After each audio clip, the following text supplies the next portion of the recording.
governor's reception room after the 2024 election. I talked about how we've been preparing for the possibility of a second Trump term since last February, scenario planning, and pressure testing. At that press conference, I made it clear that we would seek common ground with the new administration on areas of agreement. But I want to be very clear. While I will work with anyone, I will bow down to no one. And what I've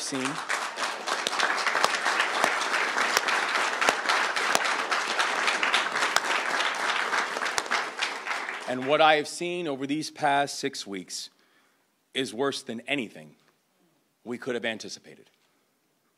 We have seen tens of thousands of layoffs. We have seen entire agencies practically shut down. We have seen chaos and uncertainty all across our state. At this point, we anticipate almost all probationary workers in the federal government either have been or likely will be laid off. And in Maryland alone, that amounts to around 10,000 people. People who have raised their hands to serve. People who have taken an oath to protect this country and its people, and people now whose livelihoods are on the line because of someone who was never willing to take that same oath. Last night, a federal judge ruled that many of these terminations are unlawful, and we are watching that case very closely. But I fear the arbitrary cuts and firings that we have seen over the last 6 weeks, that they are just the beginning. So here in Maryland, these draconian moves could lead to tens of thousands of jobs lost, hundreds of thousands of lives disrupted, and a cratering of tens of millions of dollars in income. Now, my background is I was a soldier. And I know that in the Army, they teach you that if you get attacked, you don't just sit there and take it. You mobilize. And in Maryland, this is our moment to mobilize.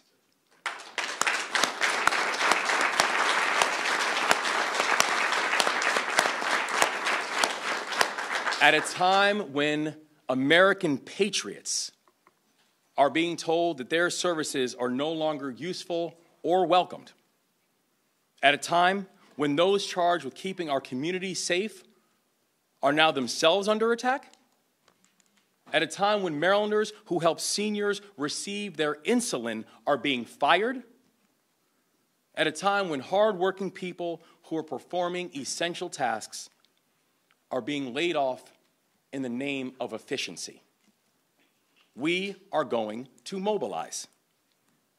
And we cannot control the actions of the White House, but we can control on how we respond to the actions of the White House. And that's what we're here to talk about today. I've long said that this administration will lead being mission first and people always. This moment is no different. Our top priority is to protect Marylanders, and that includes protecting those who are affected by these arbitrary cuts from Washington.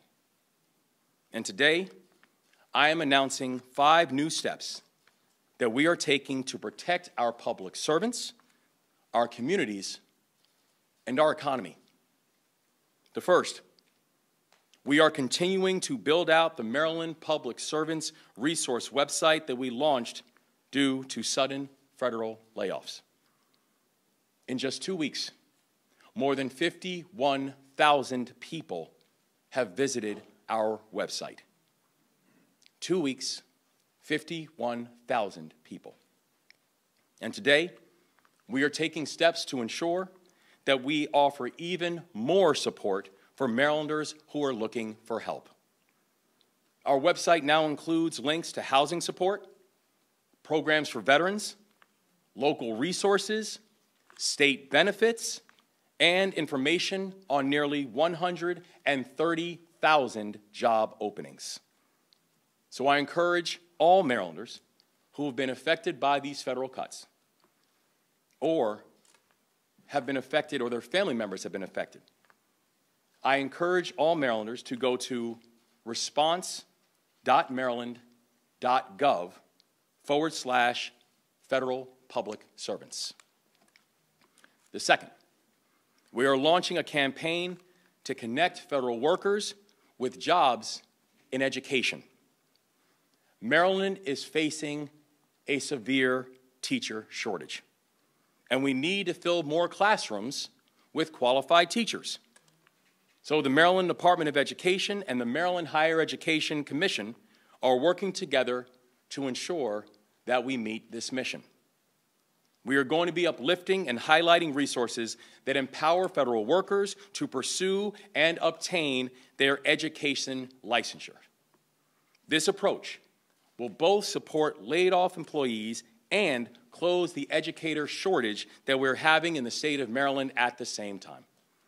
And I encourage Marylanders who are interested in this opportunity to visit teach.maryland.gov.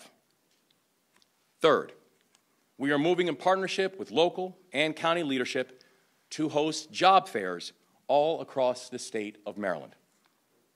Partnership produces progress, and we are grateful for all of our state and our local partners who have raised their hands to support Marylanders in this time of need. These job fairs are designed to connect Marylanders with opportunities in both the public and the private sectors. And anyone who's interested in learning more about these local and county job fairs, please go to labor.maryland.gov/federal workers. Fourth, we are launching a push to recruit federal workers for open positions within our state government. One thing that I learned from serving in the military is that service isn't just a what. It oftentimes also comes with your why. Our federal employees, they want to continue serving. They want to continue leading. And these arbitrary firings that have come their way are not only unfair, they are impacting our national security, they're impacting our global competitiveness, they're impacting our way of life. And I want to make it as easy as possible for them to continue to serve and to serve the people of this state. So on March 7th, we will host a virtual information session about state jobs. That initial kickoff will be followed by a joint in-person job fair in Prince George's County and Baltimore City.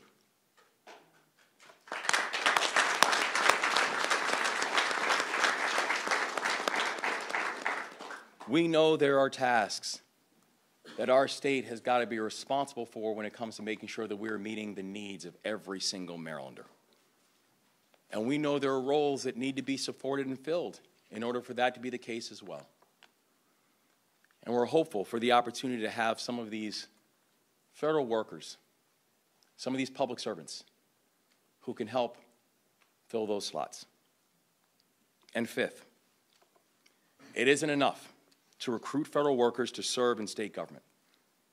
We also need to develop internal processes to help them get hired quickly. And today, I have signed 3 memoranda to that end. I've directed our Department of Transportation to launch a program helping federal workers translate their professional experience into state employment, making sure that an understanding of their experience can then be read and processed when it comes to new job opportunities. I've also directed the Department of Budget and Management to make our hiring processes more efficient and more streamlined. When we have a need and we have a person that can fill that need, get it filled. Move quickly, and let's finish the job. And finally, I've directed our State Department of Education and our Higher Education Commission to identify additional opportunities for federal workers to explore a second career in teaching. These steps will improve our hiring practices and support the influx of job applications from federal workers that we anticipate coming this month and also, unfortunately, in the months to follow. These are the 5 big steps that Maryland is taking today. We're going to build out our online resources. We're going to connect federal workers with opportunities in education. We're going to move in partnership with local and county leaders to meet people where they are and make sure they're aware of the opportunities that are available. We're going to recruit federal workers into available state jobs. And we're going to update our processes to expedite hiring. Maryland is mobilizing. And we couldn't have gotten here without a big team. I want to thank the many members of our cabinet and members of the Moore-Miller administration who have been working countless hours over these days to make sure that we respond and respond accordingly and respond in a way that the people of this state need and are justified. I want to thank all of our local leadership for all of their work and their partnership in ensuring and honoring what we know is that the people who are closest to the challenges are often the ones who are closest to the solutions. We just need to make sure they're actually at the table. I want to thank our union and our labor leaders, the people who have not just sworn and done great work to protect their workers in good times, but making sure they're there to protect their workers in the tough times too. I want to thank the members of the General Assembly, including our representatives who are here today, who during this period and during this session, the impact of the federal workers in their individual districts have never left their minds and have never left their heart and has never left their work. And that includes people like Majority Leader Moon, Majority Whip Lewis, Senate President Pro Tem Augustine, and Senator Charles. I also want to thank Senator Katie Fry Hester, who I know couldn't make it here today but has been working hard on these issues as well. And I want to give a special shout out to the leader of our federal delegation, Senator Chris Van Hollen.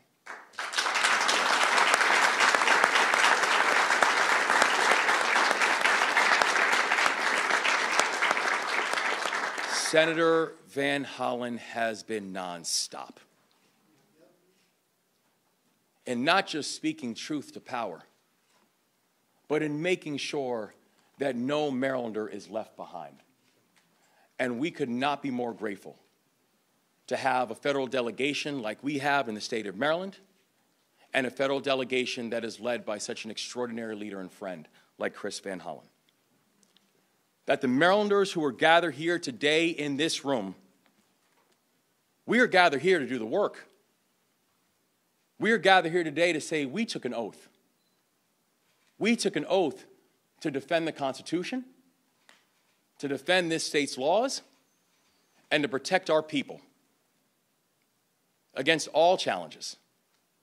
And that's exactly what we are going to do. Protect our people. But we know that we can't do it alone. We need everyone to help us mobilize in this moment. Our nonprofit partners who support those in need, I'm asking them to mobilize. Our private sector partners who always are looking for new talent. I'm telling you, you got a lot of talent in our federal workers here in the state of Maryland. I'm asking you to mobilize. To our grassroots leaders who want to support their communities, I'm asking you to mobilize. And yes, to our federal workers that have been unfairly laid off, I'm asking you to mobilize. I want to end by acknowledging some of the federal workers who are here with us today. The people who are here because they're sharing their amazing and remarkable stories, but frankly, people who I said when we had a chance to meet with them back here, I'm very glad to be with you. I just wish it was under better circumstances.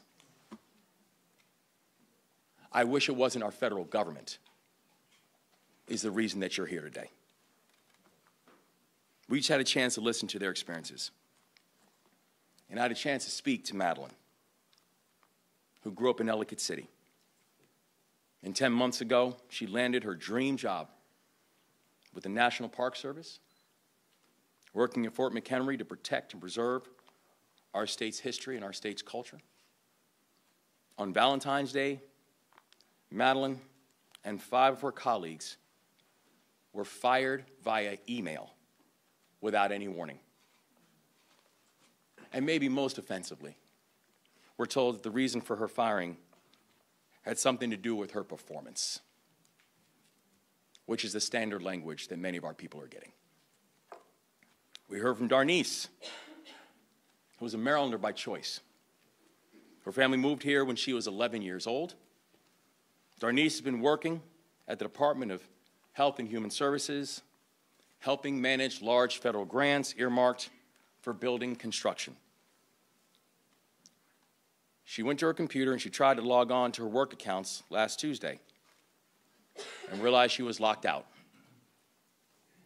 When she tried to file a ticket with IT, that's when she was told, without warning nor justification, that she had been terminated.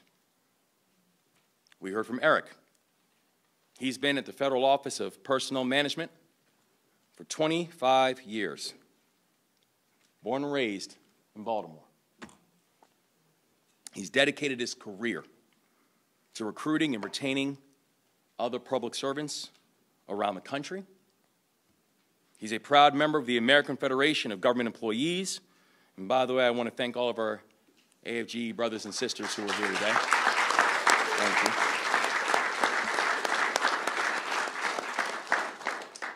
Like Madeline and Darnice and many others, Eric was terminated suddenly and without cause. These are Marylanders who could have taken jobs anywhere. People could have made more money, had more time off, but people who believe in this country, and they believe in fighting for it, and they believe that everything about this country means we have to have people who are willing to sacrifice on its behalf.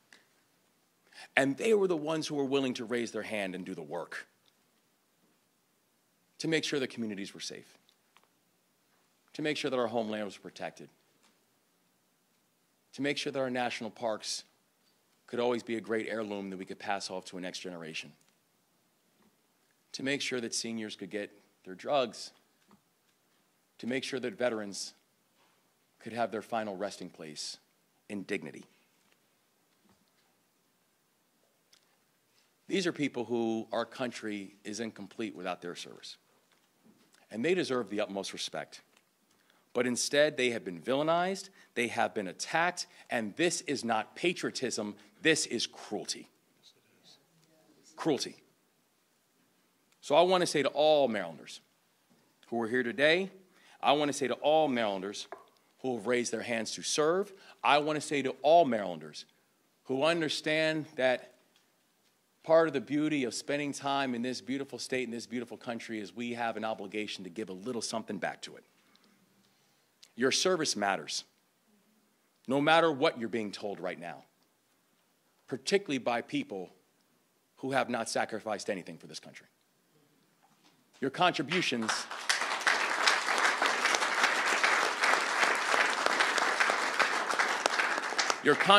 have dignity. And it's a dignity we can and we will uplift. And Maryland is ready to mobilize. We will not sit back and be attacked. We will confront crisis with courage. And we will win. Maryland stands with our federal workers. And I'm honored to now have the opportunity to introduce one public servant, one true patriot, someone who defines what it means to sacrifice for this country because he's raised his hand to be able to serve this country on multiple times. And I want to let him know that this state is now going to stand for you. I'm honored to turn the microphone over to Jonathan Hairston.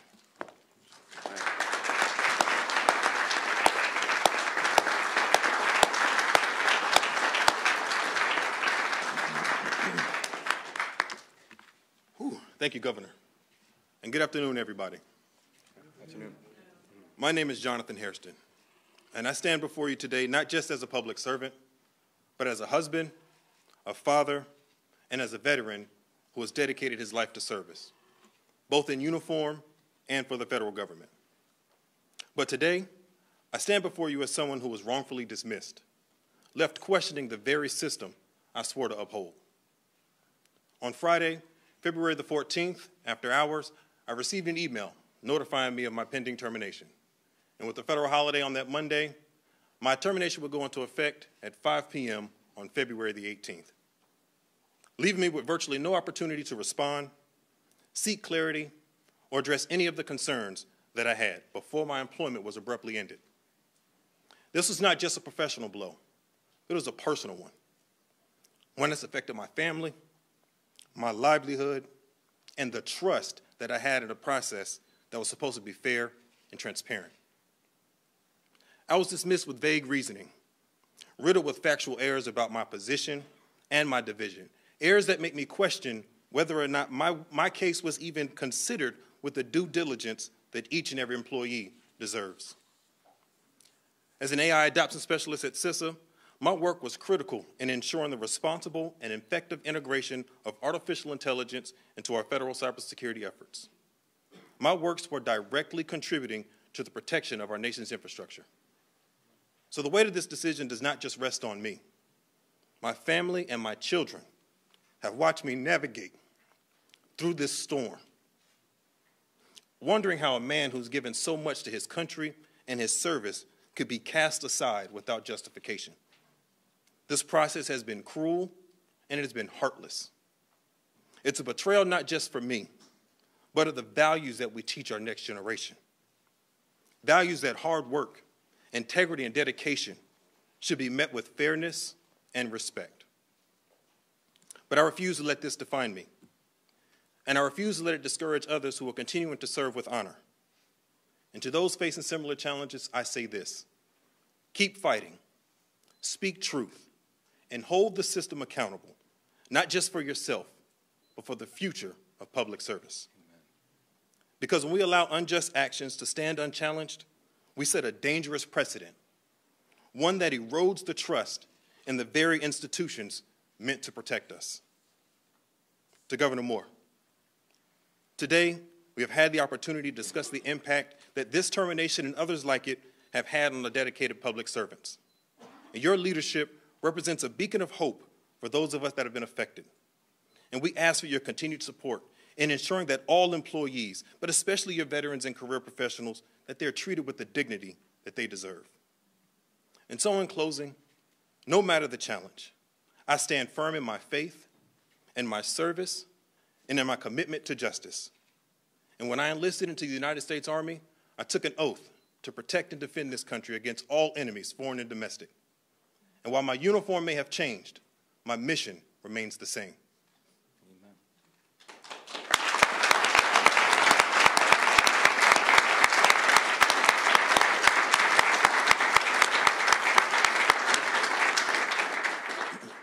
I will continue to fight with purpose, because to fight for what is right is never fought alone.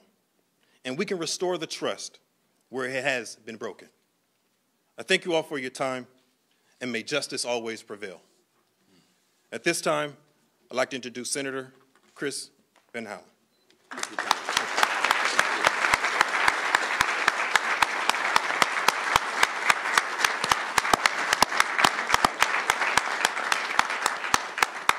Well, thank you, Jonathan. Thank you for your service in the United States Army. Thank you for your service in the United States federal government at CISA.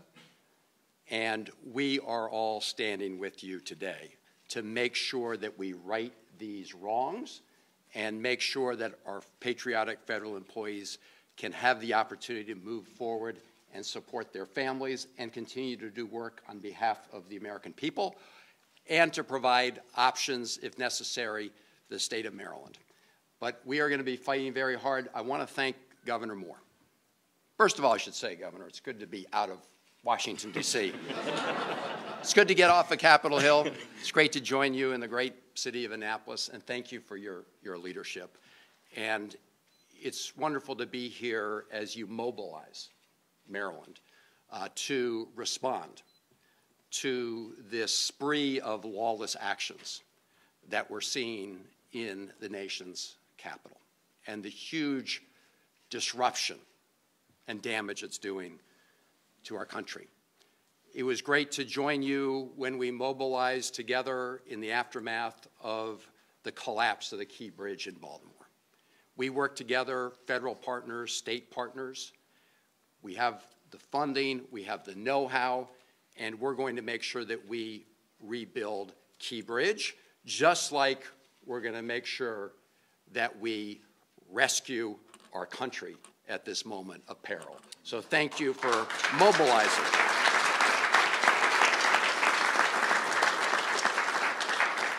And thank you to your partners in the state legislature, who I know are working very closely with you to enact whatever legislation is necessary to support your efforts. And thank you all for not only being there to support these great patriots, these federal employees, in this moment of cruelty and unfair and illegal treatment, but also to recognize the incredible talents and skills that they have and be able to provide opportunities for them, but as you indicated, for those who are able and willing to step up in the state of Maryland at this moment to make sure that they can contribute to our great state, which you're leading so well. So thank you for outlining the measures that you cited here today.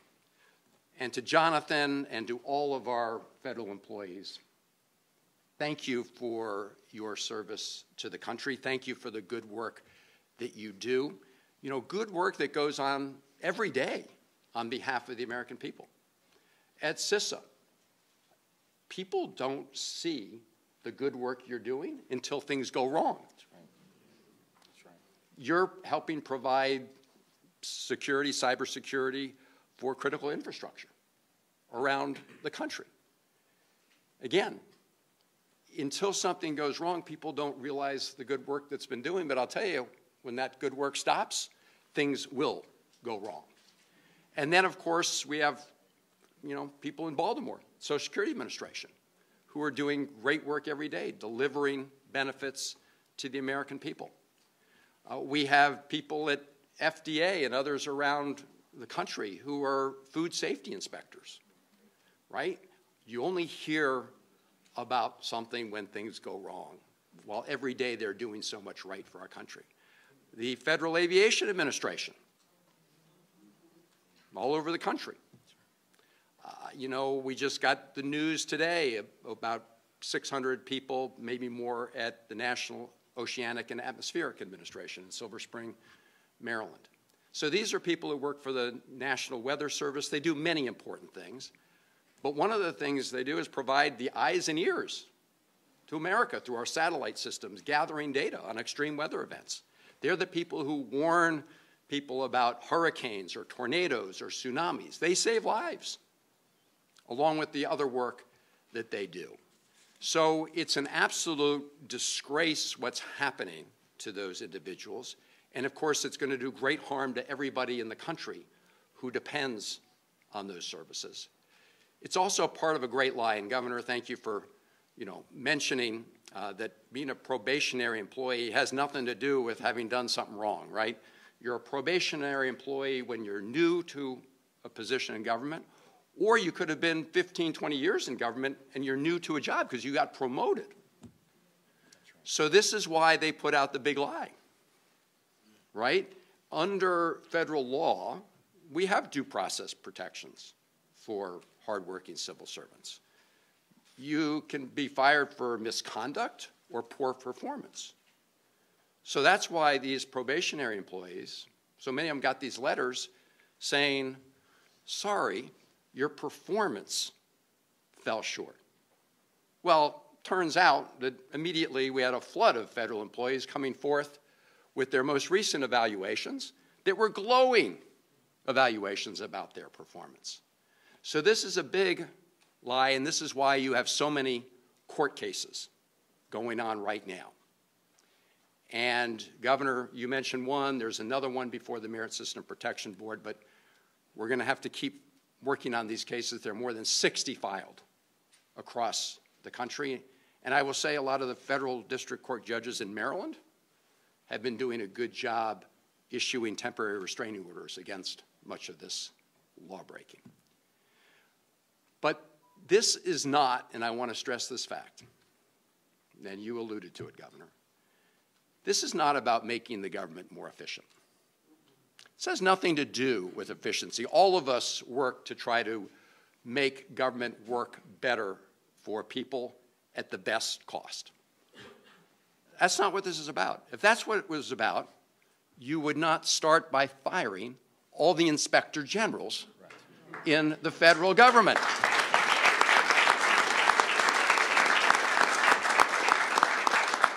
I mean, these are the individuals who are independent watchdogs whose job it is to look out for waste, fraud, and abuse. So you wouldn't get rid of them if that was your mission. In fact, as you know, getting rid of them gets rid of the eyes and ears that hold people accountable. So that's an invitation to abuse and corruption. The other thing you wouldn't do if you were interested in efficiency is begin to put in place the second part of the plan, which is called Schedule F. Schedule F is a plan to replace 50 to 60,000 merit-based civil servants with political cronies. So to replace people who were hired based on their experience and their merit and their know-how with people who don't have any of that. It's not what they know, it's who they know. That's who they want to put in place. And that is also a recipe for inefficiency and corruption. So it is a moment that we do speak truth to the American people about what's happening. And I've said it before, I will say it again. In my view, this is the most corrupt bargain we've ever seen in American history. Elon Musk spent $280 million to elect Donald Trump. And Donald Trump gave him the keys to the federal government agencies. And it's not about making the government more efficient, as we just said. What it is about making the government work better for people like Elon Musk and other powerful special interests. That's what this is about. And that will come at the expense of the work that's done on behalf of all Americans. And we're also seeing them lay the groundwork, and they've been quite plain about this, to claim savings. Of course, their board keeps showing that they're not really making these savings because the government, while it can use reform, is not bloated like they say. But they're going to claim they want to take these savings to provide a big, big tax cut for very rich people like Elon Musk, again, at the expense of everybody else. Everyone else will end up paying for that in one form or another through cuts to important programs. So I want to thank the governor and everybody here in Annapolis for rallying together at this important moment when we're witnessing this assault on checks and balances in the government, an assault on hardworking federal employees, which is an assault on services that benefit all of Americans. And I'm glad we're mobilizing here. In closing, I want to thank the other members of my federal team in Maryland. Senator Alsobrooks, who couldn't join us today, our House Democratic members. We had a hearing just this past week, the Maryland delegation, Democrats in the delegation, in the Mikulski room on Capitol Hill. She was proud. And we had as witnesses the leaders of many of the federal employee unions, and I want to thank all all the unions who represent working people, public sector, private sector, the head of AFG, NTU, and others, and a group called Democracy Forward, which is doing good work. And we got an update on the battle in the court. We provided them an update in the battle in the Congress. And I will close with this. Because we need to come together, as the governor has brought us here today, to make sure that we do everything we can to win these battles in the court. When you have massive law-breaking going on, the first line of defense are the courts. And we've been providing, my office has been providing these lawyers with important information about federal employees, their stories, for standing, passing on whistleblowers. We also need to fight in the Congress, and I think all of you know, I'm speaking here now as a member of the Democratic Party. You know, we're 47-53, House, majority. We will do everything we can, but recognize at the end of the day, we also need the country to mobilize. So I want to thank the governor for helping mobilize Maryland. But people all over the country are recognizing and feeling this great betrayal. Because Donald Trump said on day one he was going to reduce prices. Prices are going up right now. But instead, what we're seeing is this other effort to rig federal agencies to do the bidding of very powerful interests. And so we have to mobilize that public opinion. And we have so many wonderful federal employees in Maryland, of course in Virginia and DC, but 80% of federal employees live outside of that area. And they're like all of them. No, they're not Democrats or Republicans. These are people who go to work every day to make sure that, you know, food is safe and veterans are cared for and all the other work they do. And so they're waking up and their neighbors are finding out that they're fired for no reason.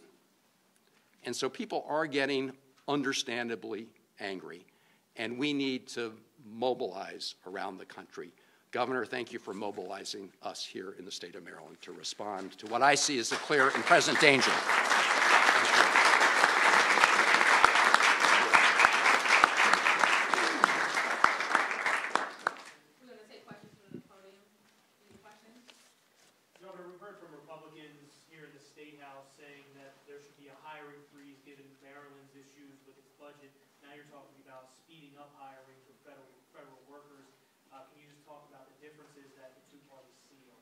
I don't think there should be a difference in two parties. We need to make sure that we have a government that is efficient, effective, and accountable. And if there are spots that are available, if there are departments that need people to ensure that we don't have things like what we had in the past, which is people waiting 18 months for unemployment insurance, like we had the massive shortages like what we had in our Department of our DPSCS, and our Department of Labor, and our departments and our public safety officials. Like we have the massive shortages that we had of local law enforcement. I think it's important to make sure that in places and spaces where there is a need, that we can then streamline people to be able to fill the need. And it's not about recasting someone else's government or hitting a certain number or hitting a certain quota. It's about making sure that we have a government that is efficient and that is reflective of the values of the people of this state. And I don't think that's a partisan belief. People want to make sure that you have an efficient government and an accountable government, and I would hope that both Democrats and Republicans can agree to that. Governor, you've mentioned service, you've mentioned the military. I understand you have some thoughts on the trans ban being put in place. Yeah, I mean, these are people, these are public servants. These are people who have raised their hands to serve and defend this country and who are willing to pay the highest price to be called American. People who are willing to do something that the vast majority of this country has not done and wouldn't consider doing. And so I just do not understand this assault on the military that we are seeing from this new administration. I don't understand the assault on the military when we're going after federal employees and forgetting about the fact that 1 in 3 federal employees is a military veteran. I don't understand the idea that we're going to go after benefits like food stamps without understanding that over 1 million military veterans rely on that. These are people who are willing to put on the uniform. People who are willing to put the flag of this country on their shoulder and willing to give their life on behalf of it if necessary. And so I think it's high time that we start paying attention and respecting all patriots, people who believe in this country, and stop trying to minimize the military by trying to divide the military.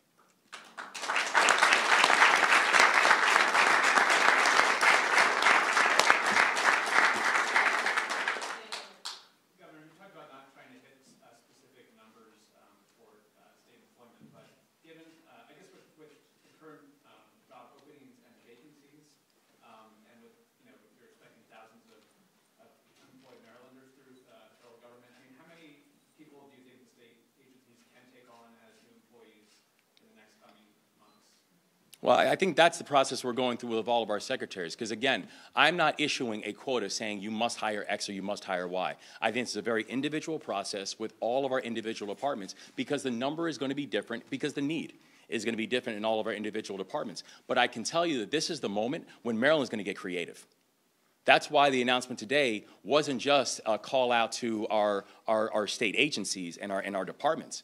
It was a call out to the private sector, saying we have some really talented people who I'm sure you want to know more about. It's a call out to our nonprofit organizations who are doing the work right now to serve and support the people of our state, who are saying there is a lot of talent and people who are true public servants and true patriots who are ready to do the work and who are ready to continue their mission. And so we're asking them to mobilize. It's a call out to our local leaders to say, if you have needs on the local side, that you have really talented people who are ready to continue to serve the people of this state, I'm asking you to mobilize as well. This mobilization is not about an individual agency or an individual vertical. This is Maryland mobilizing, and that's the call that we're making today.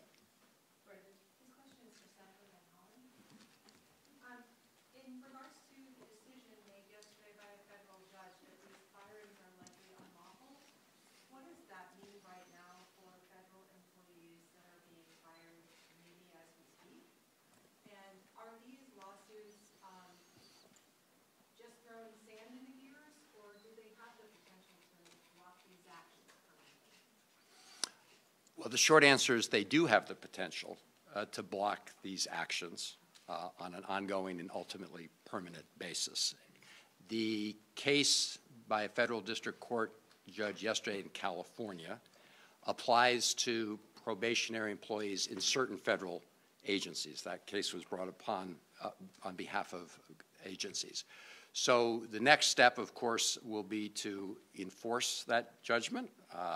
I haven't yet seen whether or not the Trump administration will appeal. They've been appealing the past decisions, but that will then, hopefully the stay will remain in place, the stay on firing, while appeals are considered. There's also this other case, important case, that was brought by the Office of Special Counsel through the Merit System Protection Board on behalf of 6 representative probationary federal employees, with the intention of bringing that as a class action. And the Merit System Protection Board ruled that the firing of those 6 representative federal employees was illegal, did not go through the right process. So I do believe that when you look at these cases, they will provide the kind of safeguards and checks and balances that were intended to be put in place in order to protect a merit-based civil service against rampant politicization. Now, the ultimate question will come as to whether or not President Trump and their administration obey federal court orders. So far, they've stretched them. They've done some bobbing and weaving, but they haven't outright defied a court order. If that happens, when it happens, it's going to be very important that everybody recognize that another barrier has been crossed, and I really hope people from across party lines will come together, because if you knock out all the blocks of all the checks and balances, you really are talking about somebody who has absolute power, and that is not what our country was designed to be. Governor, during this budget season and talk about should we hire, should we freeze, a lot of comparisons are being made to neighboring states. And I want to know if you have a reaction to Virginia's lieutenant governor saying, don't Maryland hire Virginia. I hadn't paid attention to what she said.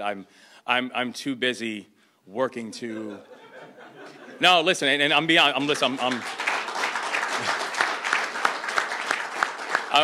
I'm too busy helping to drive historic drops in violence that we've seen over the past 2 years. I'm too busy helping to drive historic lows in unemployment that we've seen in